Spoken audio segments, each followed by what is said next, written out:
क्या Israel war world war में बदलने वाला है? इस सवाल की कुछ वाजिब वजह हैं, लेकिन इसके बारे में बताने से पहले जंग के 9वें दिन की 9 बड़ी अपडेट्स आपको हम बता देते हैं। इजराइल के प्रधानमंत्री नेतन्याहू ने कहा है कि हमास के टुकड़े टुकड़े कर देंगे।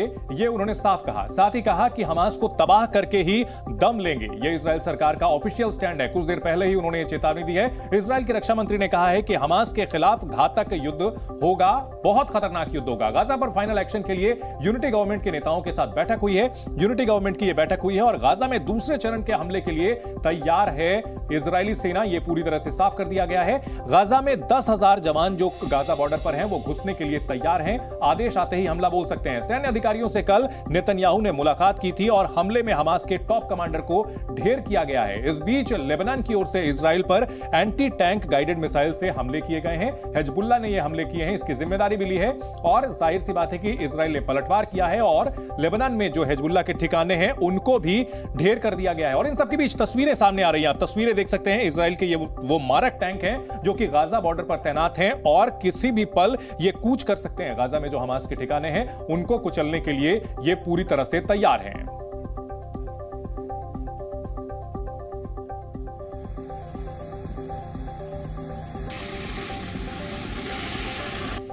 जब भी दो देशों के बीच युद्ध होता है, उस युद्ध का असर सिर्फ उन दो देशों तक ही सीमित नहीं रहता, बल्कि उसका नुकसान पूरी दुनिया को झेलना पड़ता है। इजराइल और हमास के बीच बीते 9 दिनों से युद्ध चल रहा है। इजराइल ने आतंकवाद के खिलाफ जो युद्ध छेड़ा है, अब उसके विश्व युद्ध में बदलने की आशंका गहराने लगी है। गाजा पट्टी अब युद्ध का सेंटर पॉइंट बन चुकी है।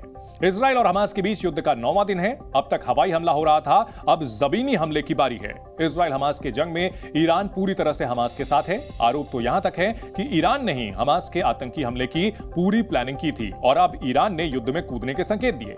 ईरान के साथ साथ सीरिया भी हमास के साथ खड़ा है। सीरिया से भी इजराइल पर रॉकेट दागे गए हैं। सीरिया भी हमास के समर्थन में है और अगर युद्ध और भीषण होता है तो सीरिया भी जंग में कूद जाएगा। वहीं लेबनान भी अपनी जमीन से इजराइल पर रॉकेट दाग रहा है। आज ही लेबनान ने इजराइल पर रॉकेट दागे हैं, जिसमें 3 इजरायली सैनिक घायल हो गए। लेबनान में मौजूद आतंकी संगठन हिजबुल्लाह भी इजराइल पर हमले कर रहा है। लेबनान हमास के साथ खड़ा हुआ है। इसके अलावा मुस्लिम देश मिस्र यानी इजिप्ट ने भी हमास और फिलिस्तीन के साथ सॉलिडेरिटी यानी उनके साथ खड़े होने की बात कही है। अगर युद्ध भीषण हुआ तो मिस्र भी मैदान में उतर सकता है। वहीं सऊदी अरब भी अब खुलकर हमास के साथ आ गया है और इजराइल से हर तरह की शांति की बातचीत बंद करने का ऐलान कर दिया है। यह तो बात हो गई वो इस्लामिक देश जो कि इस हमास के साथ खड़े हैं। वहीं इजराइल के समर्थन में पश्चिमी देशों का पूरा समर्थन है। अमेरिका पहले दिन से ही इजराइल के पक्ष में है। अमेरिका इजराइल को हथियार दे रहा है। उसके जंगी जहाज भी गाजा के करीब आ चुके हैं और एक और जंगी जहाज इजराइल के समर्थन के लिए पूर्वी भूमध्य सागर में पहुंच चुका है। ब्रिटेन भी इजराइल के साथ खड़ा है। ब्रिटेन ने 24 फाइटर जेट जॉर्डन भेज दिए हैं। ये लड़ाकू विमान जॉर्डन में है और जरूरत पड़ने पर तुरंत इजराइल की मदद के लिए पहुंच जाएंगे। आपने ग्लोब पर समझ लिया होगा कि इजराइल हमास के बीच युद्ध अगर विश्व युद्ध में तब्दील हुआ तो कहां-कहां मोर्चा खुल सकता है। इजराइल के रुख से अब यह साफ हो चुका है कि किसी भी वक्त गाजा में हमला शुरू हो सकता है। जमीनी युद्ध हमास के खिलाफ शुरू हो जाएगा।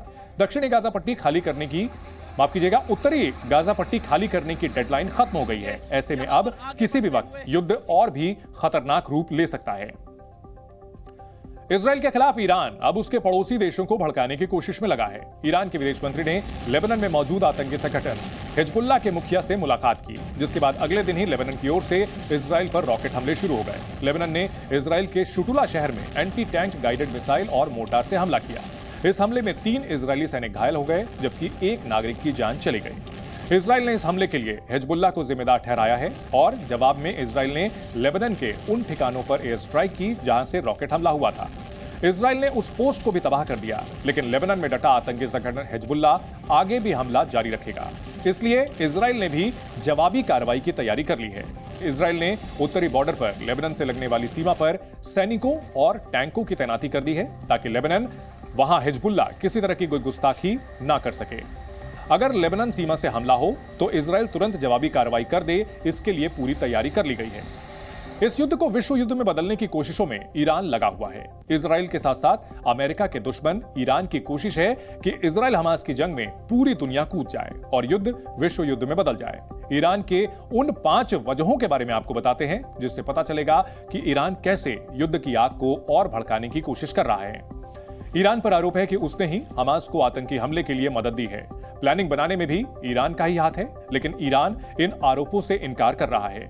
ईरान के विदेश मंत्री हुसैन आमिर अब्दुल्लाहियान ने धमकी दी है कि अगर गाजा पर इजराइल के हमले नहीं रुके तो युद्ध का तीसरा मोर्चा खुल जाएगा। मतलब यह है कि ईरान भी युद्ध में उतर जाएगा। आतंकी संगठन हिजबुल्लाह के मुखिया ने ईरान के विदेश मंत्री से मुलाकात की। इजराइल पर हमला करने में हमास के साथ हिजबुल्लाह भी शामिल है, ये आरोप इजराइल की ओर से लगाया जाता है। ईरान मुस्लिम देशों को हमास के साथ खड़े होने की अपील कर रहा है ताकि हमास पर जब जमीनी जंग शुरू हो तो इजराइल के खिलाफ मुस्लिम देश मिलकर मुकाबला करें। ईरान ने सऊदी अरब के क्राउन प्रिंस से युद्ध के हालात को लेकर बात की। ईरान और इजराइल में दुश्मनी है, वैसे ही सऊदी और इजराइल भी एक दूसरे के विरोधी हैं। Z News।